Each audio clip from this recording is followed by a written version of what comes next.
కరెక్ట్‌గా వర్షం పడుతున్నప్పుడు మా ఫ్రెండ్ గాడైతే ఫోన్ చేసి బయటికెళ్ళండి తిందాం పదరా అన్నాడు. ఇంకా సరే కదా సరదాగా వర్షంలో వేడిగా అయినా తిందామని ఫస్ట్ ఈ సూప్ దగ్గరికైతే వచ్చేసాం. ఈ సూప్ టేస్ట్ చేశాక మాకు అర్థమైందమా సూప్ మాకు దెబ్బేసిందని. సూప్ టేస్ట్ వచ్చేసి యావరేజ్, అంతేం బాగాలేదు, పీసెస్ కూడా బాగాలేదు. ఇంకా నెక్స్ట్ షవర్మా లేదా ఫ్రాంకీ అయినా తిందామని ఈట్ స్ట్రీట్కి అయితే వెళ్తున్నాం. అక్కడ మన కోసం ఇంకో ఫ్రెండ్ కూడా వెయిట్ చేస్తున్నాడు. ఇక్కడ ఎవడో గుద్దుబాటు దొబ్బినట్టున్నాడు. వర్షం పడిన తర్వాత కొంచెం జాగ్రత్తగా వెళ్ళండి అందరూ.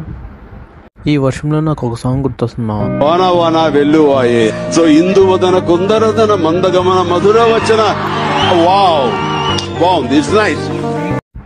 మీలో ఎంతమందికి వర్షంలో ఈ సాంగ్ గుర్తొచ్చిందో కింద కామెంట్లో చెప్పండి. ఈట్ స్ట్రీట్లో మన కోసం ఒకడు వెయిట్ చేస్తున్నాడు అన్నాం కదా, అది వీడే. వీడి పేరు సాయి దాందగాడు. ఎందుకు ఈట్ స్ట్రీట్లో ఉన్న వీరు ఫ్రాంకీ అయితే వచ్చాం. మేమైతే చికెన్ టిక్కా చెప్పాం 3, అందులో 2 వాళ్ళిద్దరికి డబుల్కి చెప్పుకున్నారు.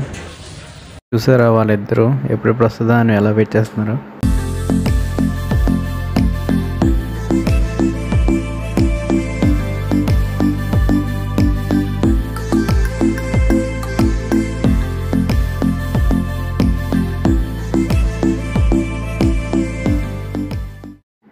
మొత్తానికి ఇంతకు నుండి వెయిట్ చేస్తున్న మన చికెన్ టిక్కా ఫ్రాంకీ అయితే మన చేతికి వచ్చేసింది. ఈ ఫ్రాంకీ టేస్ట్ అయితే నిజంగానే బాగానే ఉంది. వెళ్ళే ముందు ఒక లైక్ కొట్టండి.